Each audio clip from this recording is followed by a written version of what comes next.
Good morning, students. Today, in correlation with the previous class given in the video, I am going to discuss about the features of principles of management. In the last class, I think you got the meaning of principles of management as well as significance or importance of it. Elaborate discussion was made, and you know it very well that it is fundamentally you can say it is fundamental chapter.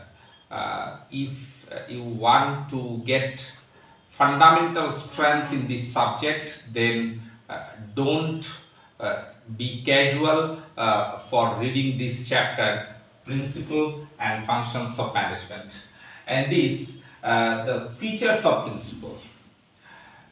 We know it very well that Fayol in the field of general management prescribed for us the very much valuable 14 principles of management, Taylor 5 principles of scientific management, godfather of modern management principles.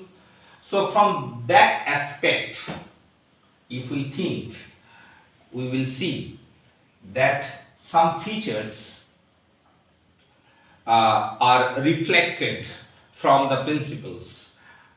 We should know it because academically in examination you may get the questions from this. So you know that principle it is broad and general guidelines for the managers for taking efficient and effective actions and as well as decision making. For your information, the first feature, it is written universal applicability.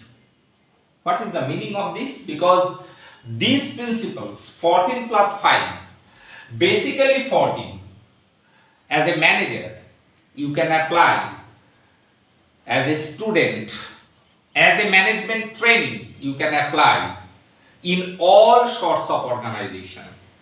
That may be profit-seeking organization like all sorts of business organization, that may be not-for-profit organization like club, hospital, temple, gurdwara, school. So in the field of every organization, it has extensive use. For this reason it is said, for this reason we can say that management is pervasive. Try to recollect in the previous class. It was explained that why management is called pervasive in nature. It has extensive use. So from that context it can be said that features of principle, it has universal applicability. Take one example, because I know that you do not know the principle given by Fayol and Taylor. Order. It was discussed in the previous class. So you please tell me with proper sense that if order is not followed in any organization, what will be the effect for that? What will be the violating effect? And tell me the name of any organization where this principle should be violated. You cannot say. You are not able to say. So in the field of every organization, in every sphere of society, the principle given by basically Taylor as well as basically Fayol as well as Taylor. Taylor's principle basically for manufacturing organization and Fayol's principle should be for all sorts of organization. So it has universal applicability. Second, you know it very well because you have already read that it is a broad and general guidelines for the managers. So it is written the second feature of principle, it is the general guidelines.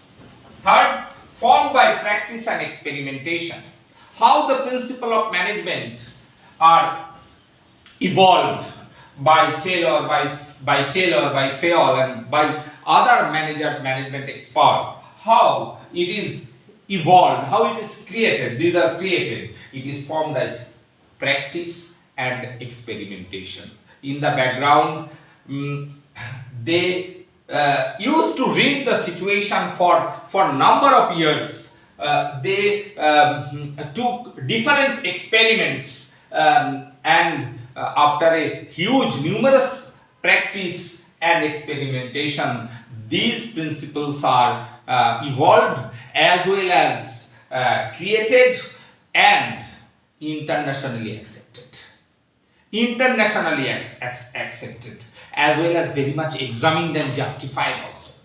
Whenever you will read, I try to correlate the features with the principles so that you can understand that, and you will be bothered to say that, sir, it was told by you at that time, that is very much correct. So, behind every principle, huge amount of experimentations are there, deep observations are there for different managerial situation or organizational situation. It is very much flexible. Second one, fourth principle, it is very much flexible. For your information, the principle cannot give us the guarantee of success because it is very much situational. It is not rigid too much, though it has universal applicability. In spite of that, you know it very well that for the dynamic organization, the situation will always be varied. For this reason, on the basis of the different situation, on the basis of a particular point of time, the principle should be followed or to some extent compromised. We should not say it should be violated. To some extent compromised. We should be very much flexible in our mindset as a manager when we are going to implement the principle on the basis of the situation. So it is flexible in nature and it is mainly behavioral. And I can give you guarantee. You think yourself, you are a manager of one organization, and at that moment, if you follow the principle, by default, your behavior will be changed.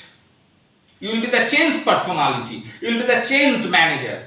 And if you implement it in your organization, you know it very well that management is a group activity. The entire group, their behavior also will be changed.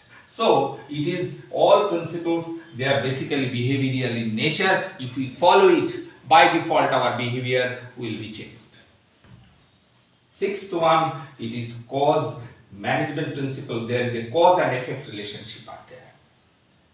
What does it mean?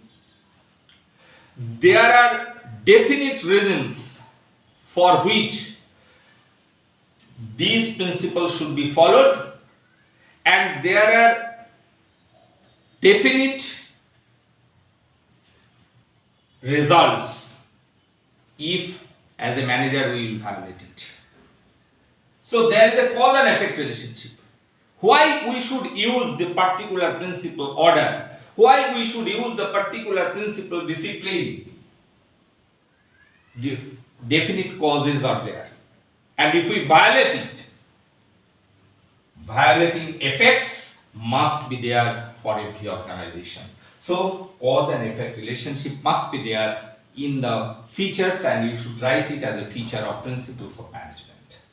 Last, that is contingent. What is the meaning of this word contingent? The word meaning of contingent is, it is the principle very much depending upon the situation, and for this reason it is flexible. There is a correlation between contingent and flexibility, as well as you can say it is behavioral in nature, because you cannot draw any conclusion regarding the behavior of manager, regarding the behavior of your staffs or groups working under you. So from that standpoint, it is depending, the principle very much depending on the situation. In a particular point of time, if the situation arises, you should give that stance with the help of certain principles accordingly. So from that standpoint, it can be said that it is depending upon a particular situation, and so it is contingent in nature. And for this reason, we can write the principles of management of flexible. It is mainly behavioral in nature. So these are the principles of management. You will get it in every management book, but obviously whenever you will read, please try to listen my video and take this class. Be very much attentive for that, and in spite of that, if you cannot understand anything, you will ask. Obviously I will clarify. Thanks.